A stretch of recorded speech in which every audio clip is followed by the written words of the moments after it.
ওরা কি করবে ওদের ব্যাপার, ওদের তো একটাই পোস্ট। উনি এখন ভিতরে সুনিতা উইলিয়ামকে সুনিতা চাওলা বললেন, আবার বলতে স্পেস সায়েন্স নিয়ে পড়াশোনা করেছি।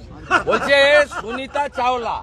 কল্পনা চাওলার নাম জানে না একটা মূর্খ মুখ্যমন্ত্রী, এটা মূর্খ। এর আগে বলেছিল রাকেশ রোশন চাঁদে গেছিল, ইন্দিরা গান্ধী চাঁদে গেছিল, এক্ষুনি বলেছে বিধানসভায় সুনিতা চাওলা। আমি সুনিতা চাওলাকে এটা খুঁজে পাচ্ছি না। তো আমরা তো আনন্দিত সকাল ভোর থেকে। আমরা সুনিতা উইলিয়ামের জন্য, আমাদের মেহসানার মেয়ে, গুজরাটের মেয়ে, ভারতের মেয়ে, আমরা মেহসানার জন্য, গুজরাটের জন্য, ভারতের জন্য আনন্দিত। সুনিতা চাওলাটা কে? এই মূর্খ মুখ্যমন্ত্রী রবীন্দ্রনাথের বাংলা, বিদ্যাসাগরের বাংলা, বঙ্কিমচন্দ্রের বাংলা, শরৎচন্দ্রের বাংলা, এই বাংলায় একটা অকাট মূর্খ মুখ্যমন্ত্রী।